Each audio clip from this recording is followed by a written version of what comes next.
आज आद्य शंकराचार्य जयंतीच्या निमित्ताने शंकराचार्यांना प्रणाम. श्रुती पुराण नामालयम करुणालयम नमामि भगवत्पादम शंकरम लोकशंकरम. समाजात पसरलेली अव्यवस्था, शोषण, अनाचार इत्यादी वाईट गोष्टींना प्रतिबंध करण्यासाठी आद्य शंकराचार्यांनी समाज, देश व धर्माच्या कार्यासाठी खूप प्रयत्न केले. या शंकराचार्यांच्या जीवनाविषयीचा त्यांचा जीवन प्रवास व त्यांनी केलेले विदाक्ष कार्य याचे विविध पैलू उलगडण्यासाठी आज आपण आमंत्रित करीत आहोत सौ श्यामला भगवानराव देशमुख. त्यांचा थोडक्यात परिचय करून देते. वास्तव्य नांदेड. SBI बँकेतून निवृत्त झाल्यानंतर स्वेच्छानिवृत्ती घेतल्यानंतर मनातील राहिलेल्या सर्व इच्छा पूर्ण करण्याचा संकल्प केला आणि तो आज निभावत आहे.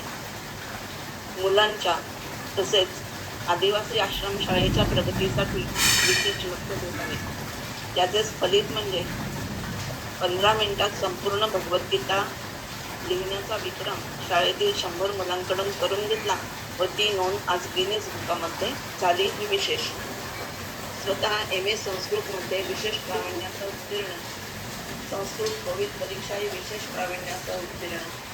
तसेच आता संस्कृत भारतीच्या माध्यमातून संस्कृत संभाषण कला याचा अभ्यास करण्यासाठी 15 दिवस काशी येथे जाऊन आल्या. त्यांना आता विनंती करते की त्यांनी आम्हाला शंकराचार्यांचे जीवनपट उलगडून दाखवावा. धन्यवाद. नमस्कार, मी श्यामला भगवान देशमुख, नांदेड इथे असते.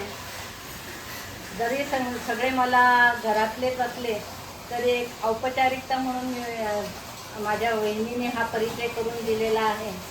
आणि एक राहिलेली खरंच इच्छा, संस्कृत शिकण्याची इच्छा पूर्ण करण्याच्या हेतूने शिकत गेले आणि त्याच्यात अक्षरशः गुरफटच गेले त्याच्यामुळं आता एक आत्मिक समाधान मिळते का आपण काहीतरी करू शकतो याचं एक हे झालं. आणि याच्या पुढे पण जेवढे दिवस आपल्याला करता येईल तेवढे दिवस करण्याचा मानस तर आहेच आहे. आज आद्य शंकराचार्य वैशाख शुद्ध पंचमी आद्य शंकराचार्यांची जयंती आहे आणि त्यानिमित्ताने मी काहीतरी बोलावं असा एक मानस होता, तो मी आज हे केलेला आहे, पूर्ण केलेला. तर शंकराचार्यांच्या विषयी मी बोलायला थोडक्यात सुरुवात करते.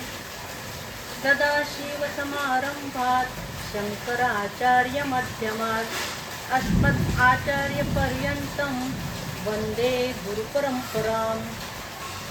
आज आद्य शंकराचार्यांची जयंती असल्यामुळं त्यांना विनम्र अभिवादन करून, तसेच माझ्या आईचे हे वर्ष जे आहे ते जन्मशताब्दी वर्ष आहे, त्याच्यामुळं माझ्या मातेला एक स्मरण करून मी आजचं 4 शब्द सांगायला सुरुवात करते. आद्य शंकराचार्यांचे स्तोत्र तर सर्वांनाच माहिती आहे आणि उद्यापासून नरसिंह जयंती चालू होती आहे, त्याच्यामुळं एक मंगलाचरण नरसिंहाचं त्यांच्यात मंगलाचरण सादर करून मी याचे सुरुवात करते. श्रीमत्पयोनिधिनिकेतन चक्रपाणे भोगेंद्र भोग मणिरंजित पुण्यमूर्ते योगीश शाश्वत शरण्य भवाब्धिपोत लक्ष्मी नृसिंह मम देहि करावलंबम. हे आद्य शंकराचार्यांच्या रचलेल्या स्तोत्रांमधील एक आहे. तर केरळातील कालटी नावाच्या गावामध्ये विद्याधिराज पंडित हे प्रगाढ पंडित होते. त्यांचे पुत्र म्हणजे शिवगुरु आणि त्यांची स्नुषा म्हणजे आर्यांबा, विशिष्ठा देवी. तर यांना अनेक वर्ष अपत्य नव्हतं.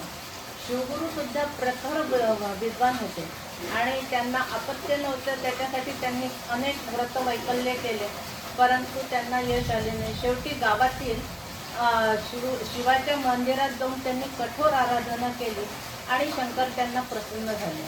शंकरांनी विचारले का तुला काय हवं आहे? तर त्यांनी सांगितलं का मला अतिशय बुद्धिमान, सर्वज्ञानी असा दीर्घायुष्य मुलगा हवा आहे, अपत्य हवा आहे. तर शंकरांनी सांगितलं तर हे दोन्ही तुला शक्य नाही.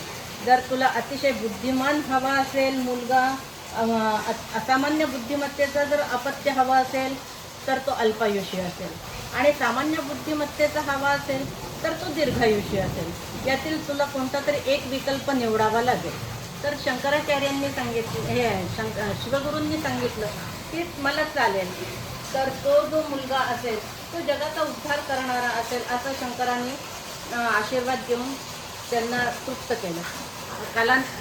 काही काळानंतर वैशाख शुद्ध पंचमीला शंकराचा अंशावतार असा हा त्यांच्या घरात जन्माला आला, आणि तो म्हणजे शंकराचा प्रसाद. या निमित्ताने त्यांनी त्याचं नाव पण शंकरच ठेवलं.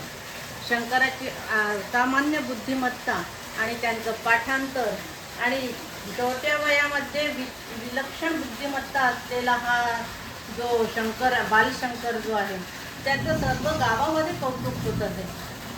अवघा दीड वर्षाचा असताना त्याने अनेक त्या स्तोत्र त्याच्या वडिलांनी शिकवले आणि त्या शंकराने आत्मसात केले. तर त्याच्यामध्ये अगदी म्हणजे वडिलांना, शिवगुरूंना वाटत असे का हा किती असामान्य बुद्धीचा आहे. एकदा सांगितलं तर तो पाठांतर करतो, म्हणजे एक पाठी घनपाठी अशा प्रकारचा जो असतो तसा हा असामान्य मुलगा आहे. याला आता आपण कमी पडणार. मग त्यांनी भराभर एक एक शिकवायला सुरू केलं. पवमान सुक्त, शिवमहिम्न, पुरुष सुक्त, त्याच्यानंतर सर्वशीर्ष, हे सगळं शिकवायला सुरू केलं.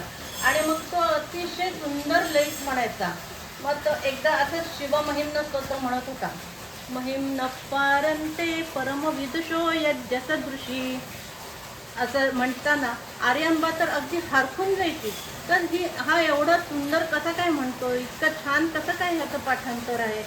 मग एकदा असं तो शाळेमध्ये गेला होता, 3-3.5 वर्षाचा असेल, शाळेमध्ये गेला होता. तर पद्मनाभ गुरुजी होते त्यांच्याकडे, तर त्यावेळी त्यांना शिकवायला. तर त्यांनी विचारलं का अरे, सगळ्या मुलांनाच विचारलं का आपलं हे जे केरळ राज्य आहे त्याला भार्गव भूमी का म्हणतात.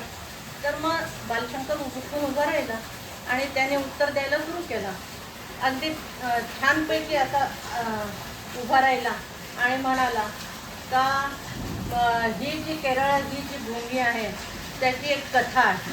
आणि मग त्यांनी सांगायला सुरुवात केली का हिमालयामध्ये जमदग्नी ऋषींचा जो आश्रम होता, त्या जमदग्नी ऋषींच्या आश्रमामध्ये जमदग्नी ऋषी, रेणुका त्यांची पत्नी आणि परशुराम हे तिघे राहत होते. त्या तिथला जो राजा होता कार्तवीर्य सहस्त्रार्जुन जो होता तो अतिशय त्रास देत होता सगळ्यांना, जुलमी होता तो. त्याने एकदा जमदग्नींची शिर कापून हत्या केली. त्यामुळं ते अतिशय चिडले परशुराम आणि त्यांनी त्याचा बदला घेण्याचं ठरवलं. मग बदला घेण्याचं ठरवल्यानंतर मग त्यांनी अगदी ही गोष्ट सांगताना शंकर अगदी मूठ हवळून वगैरे सांगत होता का परशुरामाने प्रतिज्ञा केली का मी ही पूर्ण पृथ्वी आहे ती निःक्षत्रिय करेन आणि मग क्षत्रियांचा निष्पात करेन, असं प्रतिज्ञा घेतली. त्यावेळी बालशंकर अतिशय म्हणजे देशात येऊन सांगत होते. त्यावेळी मग त्या ह्याच्यावरती आपले परशुराम जे आहेत ते आपला परशु जो आहे तो खांद्यावर घेऊन निघाले आणि त्यांनी 21 वेळा पृथ्वीवरती आक्रमण करून निःशस्त्रीय करून टाकलं. आता ह्या वेळी काय झालं का खरं पाहिलं असता परशुराम जे आहेत ते पृथ्वीचे राजा झाले होते खरं पाहिलं असता, पण त्यांना हे राजेपद नको होतं. त्यांनी काय केलं, मग त्यांनी आपलं जे एक यज्ञ करून आपले जे मिळालेली जी भूमी आहे ती कश्यप ऋषींना दानात देऊन टाकली. त्याच्यामुळं मग ती दानात दिल्यानंतर मग कश्यप ऋषी म्हणाले तर भार्गवा परशुरामा की तू मला भूमी दिलेली आहे तर आता तू इथून चालला जा, इथे राहू नको. त्यावेळी मग ते परशुराम उत्तरेकडून दक्षिणेकडे निघाले. मग त्यावेळी अगदी तिथे पूर्वी कसं होतं का गोकर्ण महाबळेश्वर पर्यंतचा जो भाग आहे तो असा भूभाग होता, त्याच्या पुढे समुद्र होता. त्याच्यामुळं मग त्यांनी काय तिथे गोकर्ण महाबळेश्वर पर्यंत गेल्यानंतर मग त्यांनी वरुण राजाला विनंती केली, आवाहन केलं का हे वरुण राजा मला माझ्या सत्तेची भूमी दे. मग वरुणाने सांगितलं का तुझा जो परशु जो आहे खांद्यावरचा तो तू समुद्राच्या दिशेने भिरकव. अगदी त्यावेळी बालशंकराच्या चेहऱ्यावरती अगदी त्या परशुरामाची डोळ्यात चमक दिसत होती. इतका तो अगदी म्हणजे स्वेषाने सांगत होता गोष्ट, आणि सगळे विद्यार्थी अगदी रममाण झाले होते ह्या गोष्टीमध्ये ऐकताना. तर मग त्या म्हणाला का तू वरुणाने सांगितलं का तू हा परशु समुद्राच्या दिशेने भिरकव, आणि जिथपर्यंत परशु पोचेल तिथपर्यंतचा जो भूभाग होईल ती तुझी भूमी समज. मग परशुरामाने त्याप्रमाणे आपला जो प्रतापी परशु होता तो अति वेगाने समुद्राच्या दिशेने भिरकावला. त्यामुळं काय झालं का एकच असा ध्वनी कल्लोळ झाला, आणि ह्याच्यामध्ये मग जो भूभाग असा बाहेर आला समुद्राच्या तिथून, एक लंबा असा चिंचोळा भाग असा भूभाग बाहेर आला, आणि मग त्या भूमीला जी आहे ती भार्गव भूमी म्हणतात किंवा तिचं केरळ म्हणतात. आता ते पुढे केरळ वगैरे हे सगळं अपभ्रंश होऊन केरळ झालं ते आहे, पण त्याला ही भार्गव भूमी म्हणतात. ही गोष्ट ऐकताना अतिशय सगळेजण तल्लीन झाले होते.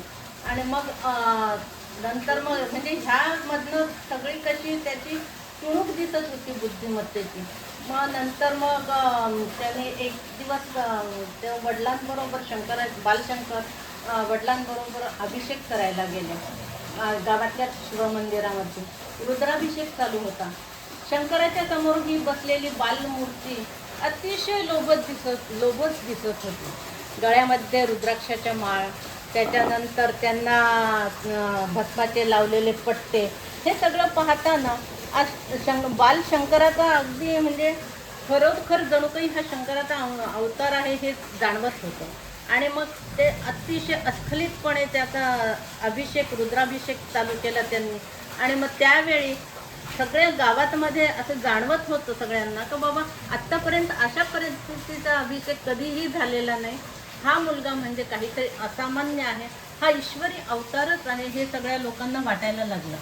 मग हे पाहून आर्यांबा तर अगदी त्याची मीठ मोहऱ्या घेऊन दृष्ट काढायची भीती. पण नियतीच्या मनात काही वेगळंच होतं. तिच्या संसारालाच नियतीची दृष्ट लागली होती. आणि मग जेव्हा का बालशंकराला आता ह्या असामान्य बुद्धीवाल्या मुलाला मौंजी बंधन करून गुरुगृही पाठवायच्या आधीच त्याचे वडील शुभगुरू यांचं देहावसान झालं. आणि मग त्यामुळं म्हणजे आर्यांबाच्या वरती एक मोठी आव्हाळच कोसळलं म्हणायला हरकत नाही. त्याच्यामध्ये त्यांना उशिरा झालेलं अपत्य आणि हे पतीचं निधन हे सगळं त्यांना त्रासदायक झालं. परंतु पहा, छोट्या गावांमध्ये एक आधार, ग्रामस्थांचा आधार खूप असतो. आता हा अनुभव तर माझ्या आईच्या बाबतीत आम्हाला जाणवला का माझ्या वडिलांचं निधन हे मी जन्मायच्या आधीच झालं, पण त्याच्यानंतर माझ्या आईचं सगळं काही पुढचं जे आहे आणि नोकरी ही सगळी ग्रामस्थांनी खूप आधार दिला. किंबहुना नातेवाईकांपेक्षाही ग्रामस्थांचा आधार हा जास्त असतो हे त्यावेळी लक्षात येतं. आणि मग ग्रामस्थांनी त्यांना आर्यांबाचं हे केलं, सांत्वन केलं का हे घडलं आहे ते वाईट आहे, परंतु हा असा असामान्य बुद्धीचा जो मुलगा आहे त्याची तुम्ही हे करा, मौंज करायची आपण, आणि ही जबाबदारी तुमची नसून पूर्ण कालडी गावाची जबाबदारी आहे. आणि त्यामुळं तुम्ही याच्याबद्दल काही काळजी करू नका. याच्या मौंजीबद्दल आपण याचा व्रतबंध संस्कार जो आहे तो चांगला करूया. मग त्यावेळी अगदी बैठकीत येऊन बोलणं वगैरे हे पूर्वीच्या काळी नसायचं, आणि घरामध्ये पुरुष म्हणून कोणी नसल्यामुळं आर्यांबा बिचारी तिच्यावरच बोलण्याची पाळी आली. आणि मग तिने त्यांना संमती दिली, व्रतबंध करण्याच्या तयारीला लागले सर्वजण. गावामध्ये तर अशी काही तयारी सुरू झाली तर जणू काही म्हणजे सगळं गाव तयारीला लागलं. अगदी घरोघरी भिक्षावळीचे पदार्थ तयार झाले. सगळ्या केरळ मुळातच हिरवाई असलेला भाग, आणि त्याच्यामध्ये अगदी रांगोळ्या, पाना फुलांच्या रांगोळ्या वगैरे सगळीकडे सजलं.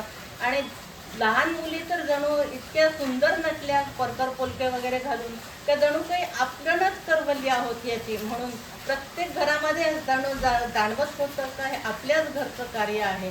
अशा पद्धतीची मौंज आतापर्यंत कोणाचीच झाली नसेल. आणि छान व्रतबंध सोहळा झाला. आणि त्याच्यानंतर मग त्याची जी भिक्षावळ आहे, त्याचे जे हे आहे, तर ते हत्तीवरून त्याची मिरवणूक निघाली. अशा पद्धतीचं भाग्य हे क्वचितच कोणाला लाभतं. असं हे शंकराला लाभलं. बालशंकराला व्रतबंधानंतर त्याला ह्याच्यात गुरुगृही पाठवायचं ठरवलं. तर गुरुगृही पाठवताना आर्यांबाला साहजिकच वाईट वाटत होतं. पण सगळ्यांनी सांगितलं का हे बघा, अशी हे करून चालणार नाही आहे, तुम्हाला मन तुमचं मोठं करावंच लागेल आणि त्यांना पाठवावंच लागेल त्याला. तर जर आता हे तुम्ही सांगा का, जर कौशल्याने अशी माया गोठवली असती तर रामाला वनवासात जाताच आलं नसतं ना. त्याच्यामुळं आता तुम्ही असे स्वतःला थोडंसं सावरा. मग आर्यांबाने त्यांना त्याला संमती दिली आणि गुरुगृही पाठवायचं ठरलं. गावातले प्रतिष्ठित लोक गुरुगृही घेऊन गेले. अवघ्या 5 वर्षाचा मुलगा तो. तर त्या गुरुगृही गेल्यानंतर गुरूंना वाटलं का हा एवढा छोटा छात्र आहे, साधारणपणे 8व्या वर्षी वगैरे जाण्याची एक प्रथा असते, परंतु हा अगदी 5च वर्षाचा होता. मग गुरूंनी सांगितलं त्यांच्या पत्नीला, गुरुपत्नी त्यांना का हा सगळ्यात छोटा छात्र आहे, याची जबाबदारी तुला घ्यावी लागेल, याला काही रडायला वगैरे येऊ देऊ नको, त्याला सांभाळ असं म्हटल्यानंतर मग ते सगळेजण त्याची काळजी घेतली. पण ह्या मुलाची जी आहे, बालशंकराची बौद्धिक भूक जी आहे ती फार मोठी होती. त्याला अगदी म्हणजे काय शिकू आणि काय नको असं झालं होतं. त्याने भराभर पहाटे ब्राह्ममुहूर्तावर उठून सगळं तो पाठांतर वगैरे करायचा.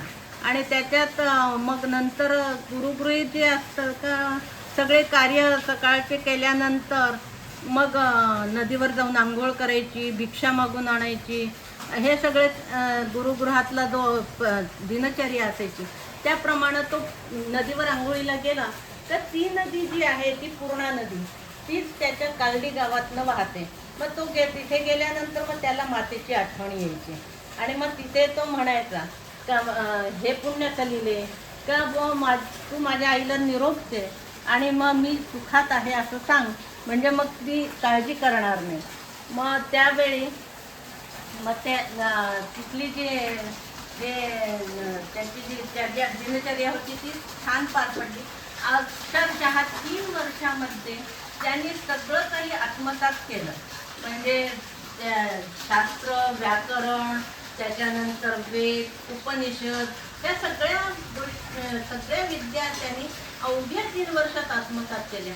त्या गुरूंना वाटत असे का आता आपण हे कमी पडतोय, आपल्याला म्हणजे हा शिष्य जो आहे तो इतका हुशार आहे तर आपण याला शिक्षण देण्यामध्ये आपण गुरु म्हणून कमी पडतो.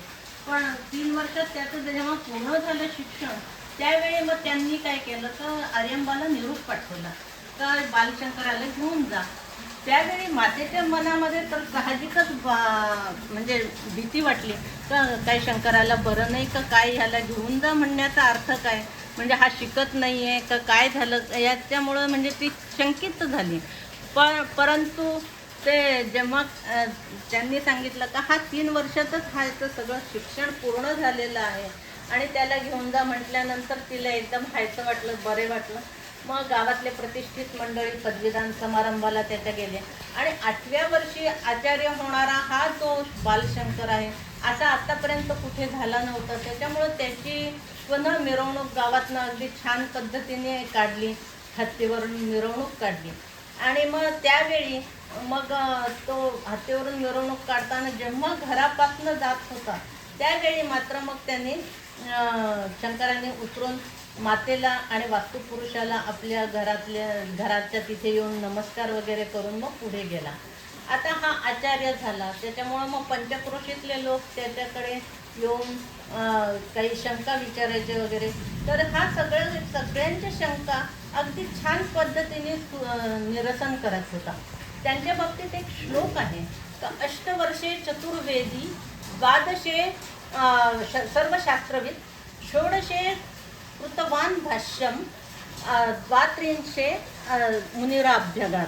म्हणजे ह्याचा अर्थ असा आहे का हा 8व्या वर्षी चारही वेद, ऋग्वेद, अथर्ववेद, सामवेद, यजुर्वेद हे चारही वेदांचा अभ्यास पूर्ण करून तो त्याचा 8व्या वर्षी झालेला आहे, त्याचा पूर्ण अभ्यास.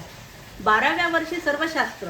आता सर्वशास्त्र म्हणजे आपल्याकडे हे जे शास्त्र आहेत, दर्शन जे आहेत आपले, तर 6 हे आस्तिक दर्शन आहेत आणि 3 हे नास्तिक दर्शन आहेत. आता आस्तिक आणि नास्तिक मधला फरक असा असतो का ते जे वेदांना प्रमाण मानतात ते आस्तिक दर्शन आणि जे वेदांना प्रमाण मानत नाहीत ते नास्तिक दर्शन.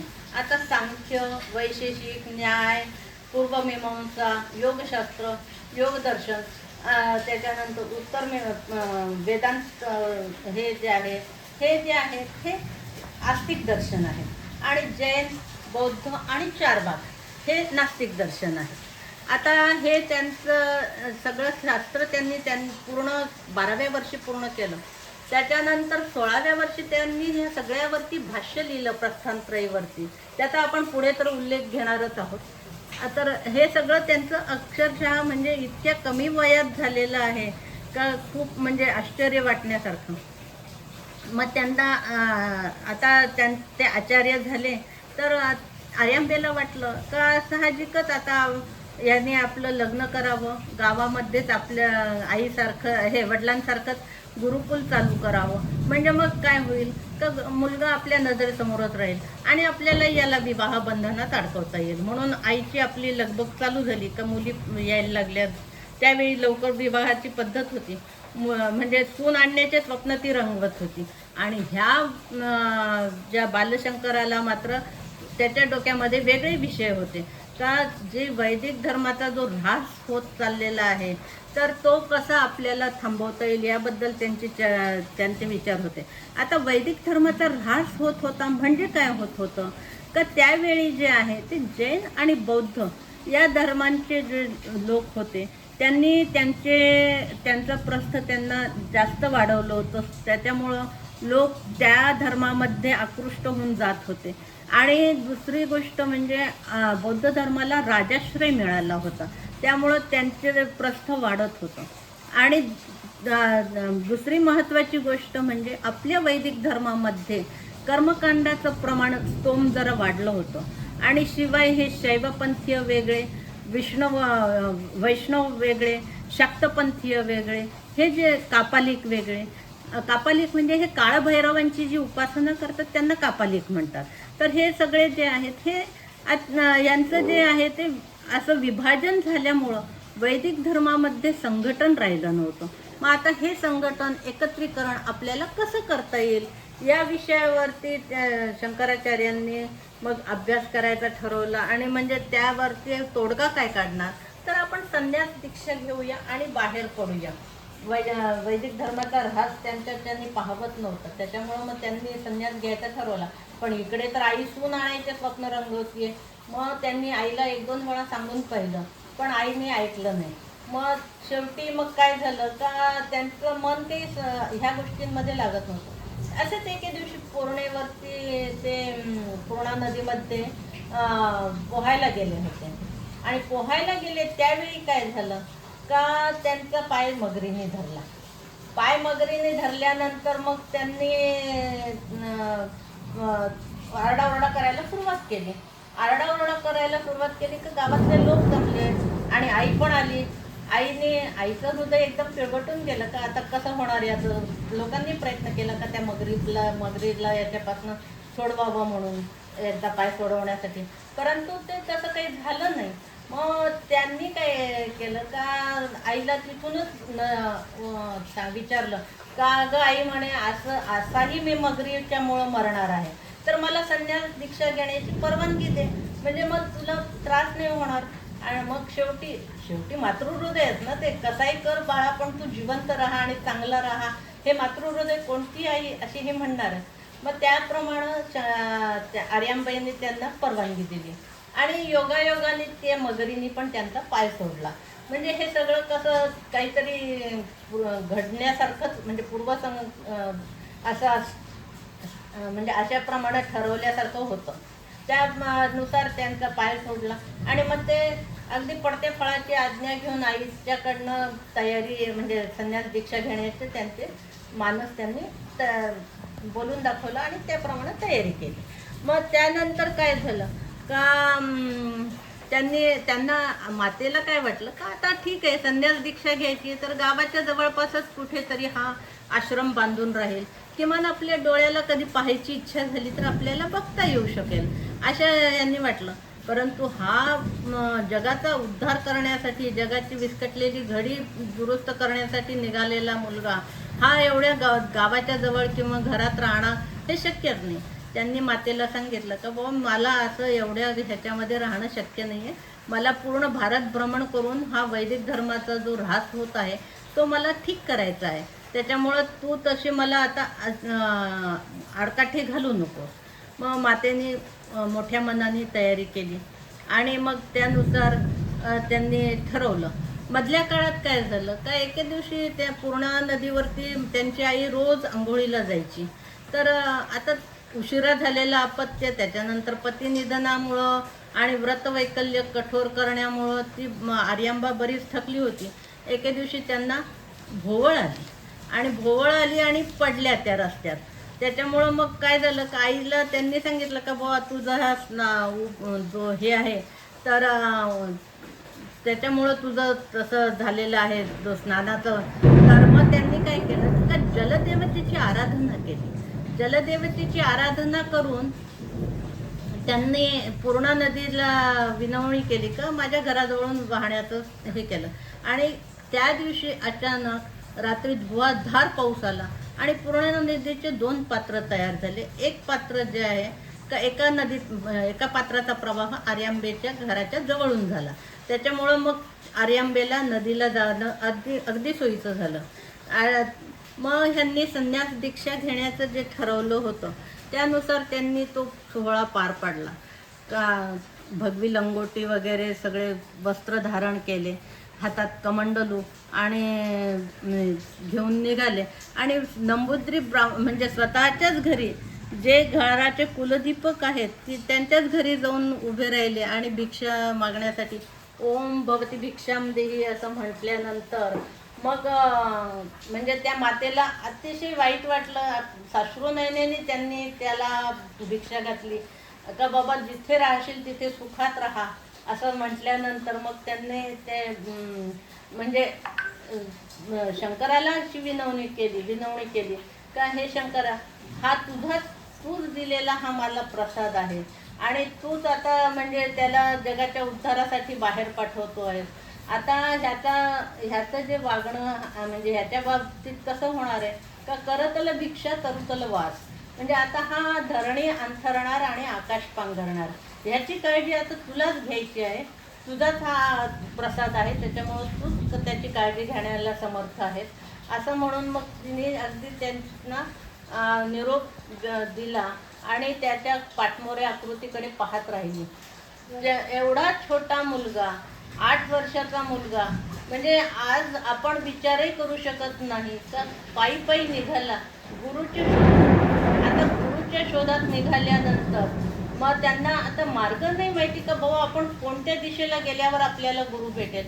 बरं गुरुच्या शिवाय ज्ञान मिळणं तर शक्यच नाही.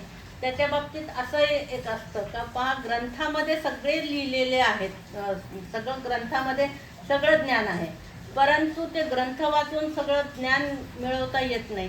कोणाच्या तरी म्हणजे माध्यमातनं हे ज्ञान मिळवावं लागतं. ज्याप्रमाणे आता आपल्याला तर पाणी हे मिळतं हे तर समुद्राचंच पाणी मिळतं आपल्याला, पण आपण काय समुद्राचं पाणी नाही पिऊ शकत ना, ते कोणाच्या मुखातून मिळतं. तर जेव्हा त्याची वाफ होऊन ढगात जाईल आणि ढगाच्या मुखातून जेव्हा ते पाणी येईल तेव्हा आपल्याला ते पाणी आपल्याला पिण्यायोग्य होईल. याचा अर्थ का नुसतंच जे आहे ते ज्ञान ग्रंथ वाचून होणार नाही आहे. आपल्याला कोणाची तरी गुरुचे आपल्याला हे घेतले पाहिजे, अनुग्रह घेतला पाहिजे या उद्देशाने मग ते निघाले. मग निघाल्यानंतर मग थोडं अंतर गेले श्रीरंगपट्टणमला. ते आता गोकर्ण महाबळेश्वर श्रीरंगपट्टणम हा सगळा हिरवाई असलेला आणि नारळी पोफळीचे झाडं वगैरे असा सगळा हा भाग होता. तर श्रीरंगपट्टणमला गेल्यानंतर मग तिथे त्यांनी जे अच्युताचं मंदिर आहे तिथे ते दर्शनाला गेले. आणि त्या दर्शनाला घेताना त्यांना असं काय एकदम म्हणजे काहीतरी भारल्यासारखं वाटलं का आपल्याला काहीतरी आपल्या अंगामध्ये संचार होत आहे. आणि मग त्यांना त्यांची त्या मूर्तीकडे पाहताना इतकी काही एकाग्रता वाढली का ते खाली बसले, ध्यानावस्थेत बसले. आणि मग त्यांना तिथे मग त्यांना संपूर्ण असं अंग पूर्ण श्रीरंगाने अच्युताने व्यापून घेतले हे त्यांच्या लक्षात येत होतं. आणि त्यांच्या तोंडातून शब्द जे फुटले ते असे का अच्युतं केशवं राम नारायणं श्रीधरं माधवं गोपिका वल्लभम, असं ते अच्युताष्टक जे म्हटलेलं आहे. तर ते त्यांनी अच्युताष्टका म्हणून रचले आणि त्यांनी अच्युताला त्यांची सुमनांजली अष्टकाने वाहिली. आणि मग त्यावेळी मग ते त्याच्यानंतर पुढे गोकर्ण महाबळेश्वरला गेले. मग तिथे गेल्यानंतर तिथे काय झालं तर त्यांना गोकर्ण महाबळेश्वराच्या मंदिरात शिवलिंगाच्या समोर बसल्यानंतर त्यांनी सांगितलं का मला आता गुरुचा शोधण्याचा मार्ग दाखव. त्याच वेळी एक साधू पुरुष त्यांना दृष्टांत देऊन म्हणाला का नर्मदा तटाकी तुझं जे गुरुचं गोविंद यती म्हणून आहे ते तुला गुरु म्हणून लाभतील आणि त्यांना भेटायला जा, तिथे तुला अनुग्रह मिळेल. म्हणजे आता काय झालं तर त्यांना ही दिशा मिळाली का बुवा आता आपल्याला कुठे जायचं, प्रवास करायचा तर कोणत्या दिशेने करायचा हेच त्यांना माहिती नव्हतं. त्याच्यामुळं मग आता त्यांना तो प्रवासाची दिशा कळली. मग प्रवासाची दिशा कळल्यानंतर मग त्यांनी ते त्या दृष्टीने त्या मार्गाने त्यांनी प्रवास सुरू केला. मग त्या ह्याच्यामध्ये का नर्मदाला जाण्याच्या पूर्वी मग त्यावेळीच त्यांनी कोल्हापूर, त्र्यंबकेश्वर वगैरे हे सगळं मध्ये रस्त्यामध्ये दर्शन घेत घेत केले. मनामध्ये सतत त्यांचे शंकराची उपासना उपासक असल्यामुळं मग मानसपूजा ही चालत होती. मग त्यांनी ते मानसपूजेचं एक स्तोत्र म्हटलं, रत्नैकल्पितमासनं हिमजले स्नानं च दिव्यांबरं नानारत्नविभूषितं मृगमदामेत मोदांकितं चंदनं, हे मनामध्ये म्हणत होते. त्या रस्त्यामध्ये असताना त्यांना एक त्यांचा सहाध्यायी म्हणजे सोबत शिकणारा विष्णू शर्मा म्हणून जो विद्यार्थी होता तो त्याला भेटला. मग त्यांची भेट झाल्यानंतर तो पण त्यांच्यासोबत यायला तयार झाला. मग ते एकच सॅम बहुस्यात म्हटल्यासारखं एकटेच होते आता आणि दोघे झाले या दृष्टीने मग ते सोबत निघाले. आणि मग ते दोघं मार्गक्रमण करता करता करता मग ते पुढे महाराष्ट्र, त्र्यंबकेश्वर वगैरे सगळं आटपून नर्मदा किनारे म्हणजे नर्मदा दिसायला लागली त्यांना. तर आतापर्यंत ते कसे होते तर सह्याद्री पर्वताच्या सोबतीने चालले होते. आता मात्र सह्याद्री पर्वताची साथ सुटली आणि आता विंध्य पर्वताच्या दिशेने त्यांनी मार्गक्रमण चालू केलं. मग त्या वेळी काय झालं का मग नर्मदा दिसल्यानंतर त्यांना एकदम म्हणजे काहीतरी असं चला बुवा आता आपल्याला काहीतरी मार्ग सापडणार हे त्यांना वाटलं. मग नर्मदा तीरी त्यांनी स्नान केलं आणि नर्मदा तीरी स्नान केल्यानंतर ओंकारेश्वराला दर्शनाला गेले. आता नर्मदा तीरी स्नान करण्याचं जे आहे ते खरोखरच आता आम्ही स्वतः नर्मदा परिक्रमा केलेली आहे. त्याच्यामुळं एक म्हणजे असं मी अनुभवाने सांगते का नर्मदेतल्या स्नानानंतर एक वेगळी अनुभूती येते, एक मानसिक शांती मिळते आणि त्याहीपेक्षा एक काहीतरी आपल्याला एक शीतलता जाणवते. आणि काय हा अनुभव घेण्याचाच हा भाग आहे. पण नर्मदेच्या स्नानानंतर खूप काही असं शांत आणि छान वाटतं, वेगळा आत्मिक आनंद मिळतो. तर त्याप्रमाणे त्यांचं नर्मदा स्नान झालं, नर्मदाष्टक रचलं त्यांनी आणि त्यांनी तिथे मग ओंकारेश्वरला जाऊन आले. ओंकारेश्वराला मंदिरात गेल्यानंतर त्यांना पुन्हा एक असा ध्वनिसंकेत मिळाला का हे शंकरा तू योग्य जागी आलेला आहेस, आता इथून तू पुढे जा, तिथे गुहेपाशी तुला तुझे गुरु भेटतील. मग असा हा ध्वनी 3 वेळा त्यांच्या कानावर पडल्यानंतर त्यांना अतिशय आनंद झाला का आता आपल्याला गुरुचं दर्शन होणार. गुरुदर्शन म्हणजे आता पूर्वी ज्या पद्धतीने गुरूंच्या बद्दलचा आदर होता, आज जरी तो कमी जास्ती अधिक प्रमाणात असला तरी अतिशय गुरुचं स्थान अनन्य साधारण आहे. तर मग त्यावेळी मग त्यांना तिथे नर्मदा नदीचे पण 2 भाग होतात. एकीकडे कावेरी म्हणून वाहते आणि एकीकडे नर्मदा. मग त्या ह्याच्यामध्ये संगमावरती एका टेकडीच्या तिथे पायथ्याशी गुहेच्या तोंडाशी गुहा दिसली आणि मग त्यांना वाटलं का हीच ती जागा आहे आपल्याला जी सांगितलेली आहे वर्णन करून, ती हीच जागा. मग त्या गुहेपाशी हे गेले शंकराचार्य आणि तो विष्णू शर्मा जो त्यांच्यासोबत होता साध्यायीतून. ते दोघे जण गेल्यानंतर मग त्यांना तिथे गुहेच्या तोंडाशी काही ऋषीमुनी बसले होते.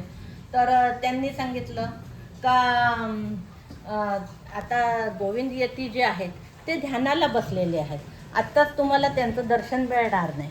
मग त्यावेळी ते म्हणाले का ठीक आहे म्हणून मग आता म्हणजे अजून विलंब होणार, जे गुरुदर्शनासाठी व्याकुळ झाले होते.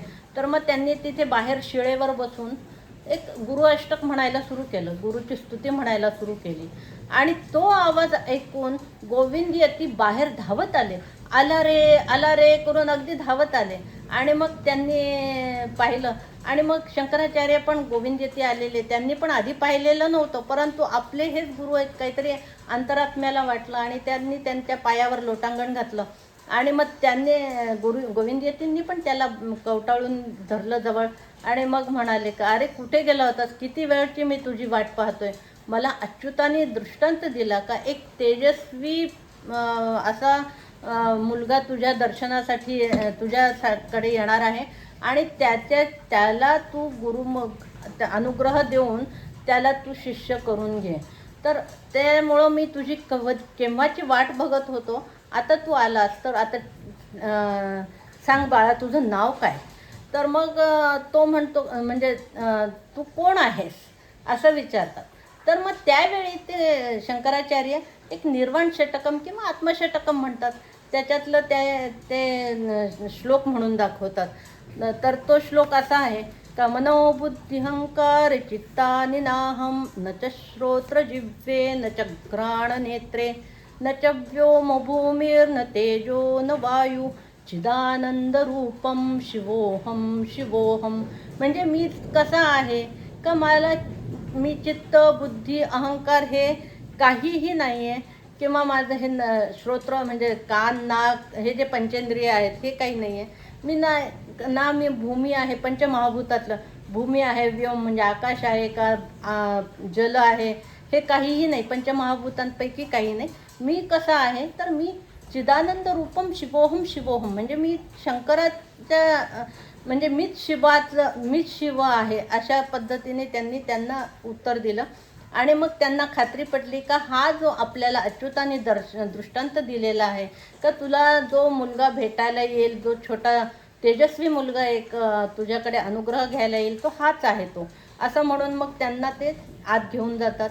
आणि मग त्यांचं गुरु शिष्यांचं जो हे असतो सोहळा जो दीक्षा देण्याचा तो त्यांना पार पडतो. मग त्यानंतर मग त्यांचं मांडुक्योपनिषदवरती अभ्यास चालू होतो. आणि त्याच वेळी काय होतं का श्रावण महिना असतो आणि मग त्या श्रावण महिन्यात पावसाची भरपूर पाऊस पडतो आणि नर्मदा ही रौद्रावतार घेते. इतका रौद्रावतार का तिची सगळ्या झाडांना सगळे घरं वगैरे सगळं ती अशी सामावत पोटात घेत पुढे प्रवाह रौद्र स्वरूपाने तिचा प्रवाह चालू असतो. मग त्या प्रवाहाच्या ह्याच्यामध्ये आता ते पाणी इतकं वाढलं का यात्रेकरू सगळेजण घाबरतात आणि ह्यांचा जो गुहेमध्ये गुहेच्या तोंडाशी पाणी आलेलं असतं, सगळा शिष्यगण घाबरतो का आता कसं होणार. आणि गोविंद यती त्यावेळी समाधीस्थ असतात. तर मग ते सुद्धा घाबरतात. हे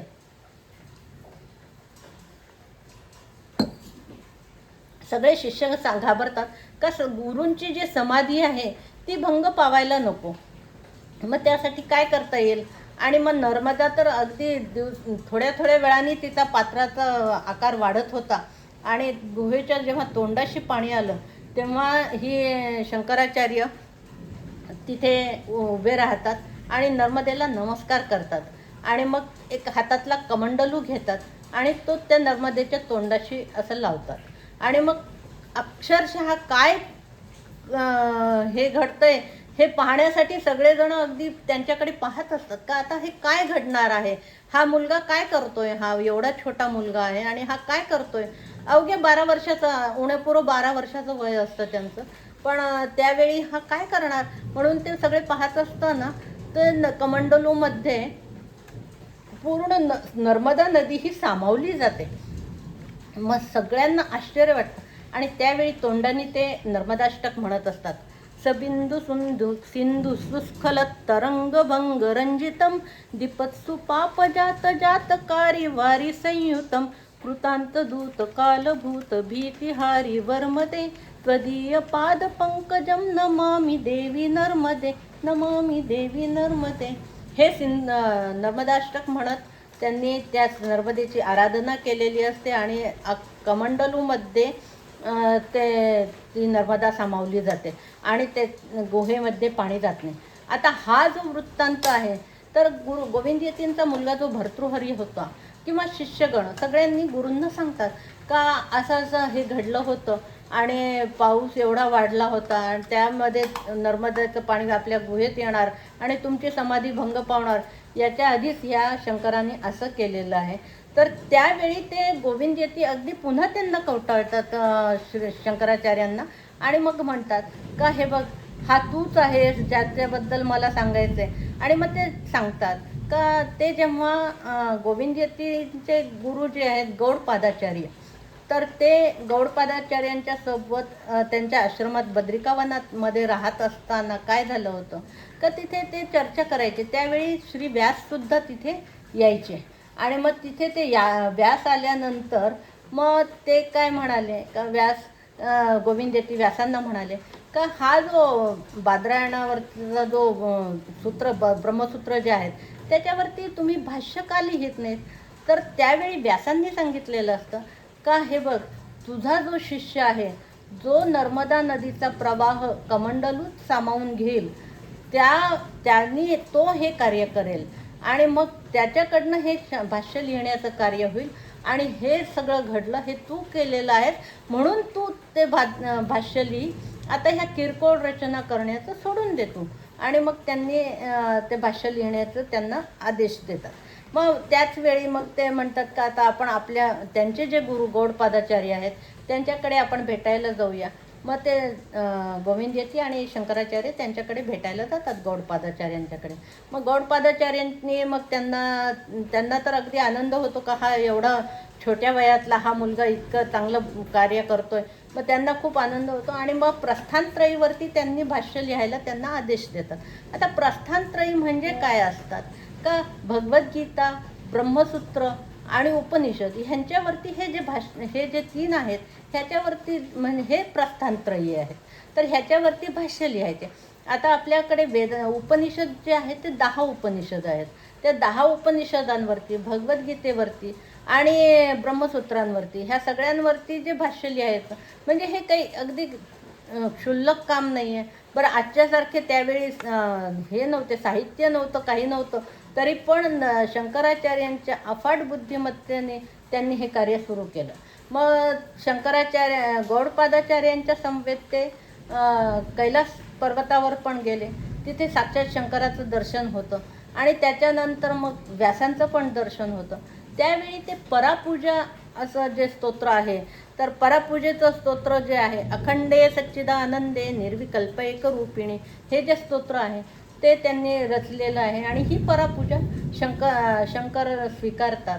आणि मग त्यांना मग शंकराचार्यांना गौडपादाचार्य सांगतात का आता हे तुझं जे कार्य आहे ते आता हे लिहिण्याचं प्रस्थानत्रयीवरती भाष्य लिही आणि वैदिक धर्माचा प्रसार कर. वैदिक धर्माचा प्रसार जर केला नाही तर ह्या वैदिक धर्माचा ऱ्हास होईल, त्याच्यामुळं तू भारत भ्रमण कर असं मग त्यांनी सांगितलं. पण पूर्वीचा जो भारत होता तो आत्ताच्यासारखा नव्हता, अखंड भारत होता. तर अखंड भारत म्हणजे इकडे कंबोज वगैरे हा पण प्रदेश यायचा, इकडे बंगाल वगैरे, पाकिस्तान वगैरे हे सगळं हे जे आहे अखंड भारत म्हणजे खूप विशाल होता. त्याच्यामुळं तो प्रवास तू संपूर्ण कर हे त्यांना सांगतात. मग अक्षरशः शंकराचार्य तिथून निघाल्यानंतर मग प्रवासाला निघतात, प्रवास करायला काशी क्षेत्री जाण्यासाठी निघतात. त्याचवेळी त्यांना एक अग्निशर्मा म्हणून एक त्यांच्या कालडी गावातला जो ब्राह्मण होता तो त्यांना भेटतो. आणि मग तो त्याच्याजवळ एक गाठोडं असतं आणि ह्या दोन्ही यतींना यतिवेशातच असतात ना हे शंकराचार्य. ह्या दोघांना पाहिल्यानंतर तो अगदी त्यांना एकदम म्हणतो का बाबा, त्यावेळी काही कम्युनिकेशनचे वेगळे साधनं नव्हते, त्याच्यामुळं प्रत्यक्षात जाऊन भेटणं हाच होता. तर ते त्यांच्या हाती, शंकराचार्यांच्या हाती एक गाठोडं सुपूर्त करतात ते अग्निशर्मा. मग ते म्हणतात का हे जे आहे गाठोडं, ह्याच्यामध्ये ही तुमच्या घरातली सगळी नंबूद्री वंशाची जी आहे ती धनसंपत्ती याच्यामध्ये आहे. आर्यांबाने आता सगळी निर्वानिरव करायला सुरुवात केलेली आहे. व्रतवैकल्य खूप कठोर करते आणि ती तुमची डोळ्यात प्राण आणून वाट पाहते. त्याच्यामुळं तुम्ही तिला भेटायला जा आणि हे तुमचं जे धनसंपत्ती आहे ती तुम्ही सांभाळा. मग आता ह्या धनसंपत्तीचं हे तर निर्मोही, त्याच्यामुळं ह्यांना म्हणजे जेव्हा ते आचार्य झाले त्यावेळी पण एक नरेश आले होते भेटायला त्यांना. तर त्यांनी त्यांना नजराणा दिला. तर ते म्हणाले का नाही, आता हे आमचं भिक्षा हेच आमचं अन्न आणि मृगाजन हेच आमचं वस्त्र, आम्हाला आता ह्याचा कशाचाही मोह नाही आहे. त्याच्यामुळं मग त्यांनी ते सगळं नाकारलं. आणि मग ही जी धनसंपत्ती जी अग्निशर्मा घेऊन आले होते नंबूद्री वंशाची, ती मग त्यांनी काय केलं का बद्रिका नरेश जे होते, बद्रीवनाचे जे नरेश होते त्यांना सुपूर्त केली. आणि मग त्यांना सांगितलं का हे जे अलकनंदा नदीच्या किनारी तुम्ही एक विष्णूचं मंदिर बांधा आणि मग त्या ठिकाणी तुम्ही ती पूजा करायला तिथे त्याचे पुजारी म्हणून जो राहील तो मात्र हा अग्निशर्मा नंबूद्रीच राहील आणि त्या विष्णूची तिथे मंदिर बांधा. मग विष्णूची मूर्ती त्याच वेळी कोणीतरी सांगितलं का ते अलकनंदेत आहे आणि ती मात्र खोल आहे वगैरे सगळं सांगितलं. आचार्यांनी ती डुबकी मारून काढून बरोबर ती मूर्ती काढून दिली आणि मग तिथे मंदिरात तिथे ती विष्णूची मूर्ती स्थापन केली. त्यांच्या ज्या संपत्तीमध्ये एक सुवर्णपात्र होतं ते त्यांनी काढून त्या नरेशाला दिलं आणि या विष्णूला जे नैवेद्य दाखवला जाईल तो हा या पात्रात दाखवला जाईल, कारण हे आमचं कुळाचं नैवेद्य पात्र आहे. या ह्याच्यात त्या सुवर्णपात्रात नैवेद्य दाखवला जाईल आणि नंबूद्रीलाच तुम्ही इथे पूजेसाठी ठेवा. हे सगळं सांगून ते मातेच्या भेटीसाठी निघाले. कारण आता मातेचं त्यांनी पूर्वी एक वचन दिलेलं होतं का बाबा संन्यास दीक्षा घेताना आईने सांगितलेलं असतं का तू संन्यास घेतोयस पण एका अटीवरती का माझ्या अंतसमयी तू मला भेटायला आला पाहिजेस आणि माझे अंत्यसंस्कार हे तुझ्या हातून व्हायला पाहिजे. त्याप्रमाणे मग त्यांनी ते वचन दिलेलं असतं, त्यानुसार मग ते निघाले. योगमार्गाने काही असं ते लवकर तिथे जाऊन पोचले. तिथे कालडी गावाच्या जवळपास आल्यानंतर त्या आर्यांबेला असं जाणवत होतं का एक प्रकाश ज्योत अशी प्रकाशशलाका आपल्या घराकडे झेपावत आहे. आणि मग त्यांनी जी सेविका असते जवळची एक मुलगी असते तिला विचारतात का अगं कोणी येते का आपल्याकडे, पण तिला काही दिसत नसतं. पण ह्या आर्यांबेला मात्र जाणवतं का कोणीतरी प्रकाशशलाका येत आहे आणि नक्कीच तो माझा शंकरच आहे. पण त्याच वेळी मग गावातल्या स्त्रिया त्यांना सांगतात का बाबा तुझा शंकर यतिवेशामध्ये येतो आहे. तर त्यात मग आर्यांबेला भेटायला शंकराचार्य येतात. इतक्या वर्षांनंतर झालेला मातेचा स्पर्श त्यांना एकदम सुखावून जातो आणि मग ते आईजवळ बसतात. आई म्हणते का आता माझं अंतकाळ जवळ आलेला आहे आणि तुझ्या अमृतवाणीतून मला काहीतरी चांगला उपदेश कर का ज्याच्यामुळं माझा परलोक प्रवास जो आहे तो सुखाचा होईल. मग ते म्हणतात का मग त्यांनी एक त्या गावामध्येच एक मूर्ती कृष्णाची स्थापन करून कृष्ण मंदिर केलेलं असतं. तिथे त्या डोळ्यासमोर आणतात त्या आर्यांबा आणि मग ते कृष्णाष्टक रचतात आणि श्रिया श्रिष्टो वगैरे हे जे कृष्णाष्टक आहे ते त्यांना म्हणून दाखवतात कृष्णाष्टक. आणि मग त्यावेळी ते कृष्णाष्टक म्हणताना आर्यांबेच्या समोर साक्षात कृष्ण येतात आणि मग कृष्ण दर्शन त्यांना घडतं आणि हळूहळू एखादा म्हणजे ह्याच्यात प्रमाणे त्यांचा आत्मा देहातून निघून जातो. आता त्यांचे अंत्यसंस्कार हे आचार्य स्वतःच करतात. या प्रसंगात मला आमच्या घरचा एक थोडासा किस्सा सांगायला म्हणजे सांगेन की माझ्या सासूबाई जेव्हा माझ्याकडे होत्या त्यावेळी जरा थोड्याशा जाण्याच्या आधीच्या काही दिवसाआधी माझ्याकडे होत्या, त्यावेळी त्या नेहमी म्हणायच्या का भगवान मला तुझ्या मांडीवरच मरण यायला पाहिजे रे. तर ह्यांना असं हे आपल्या हातात थोडंच असतं असं काहीतरी म्हणून यांनी वेळ निभावली. पण जेव्हा खरोखर त्यांना ब्रेन स्ट्रोक झाला आणि त्यांना नंतर कोमात गेल्या, तर मग कोमात गेल्यानंतर माणूस आहे का नाही फक्त श्वासाची दुगदुगीच एवढंच फक्त जाणवतं, बाकी काहीच नाही. मग ह्यांनी काय केलं का त्यांना आईचं डोकं असं मांडीवर घेतलं आणि श्वास आहे का नाही म्हणून असं पाहायला गेलं, तर अक्षरशः यांनी मांडीवर घेतल्यानंतर तिसऱ्या श्वासेला त्या मातेने प्राण सोडला. म्हणजे खरोखर या जुन्या लोकांची जी इच्छा असते ती कशी पूर्ण होते का त्यांची इच्छा होती का तुझ्या मांडीवर मरण यावं. आणि ह्या आचार्यांच्या पण आईनी इच्छा व्यक्त केली होती का माझ्या अंतसमयी तू जवळ यायला पाहिजेस. आणि खरोखर त्यांचे आचार्य आले.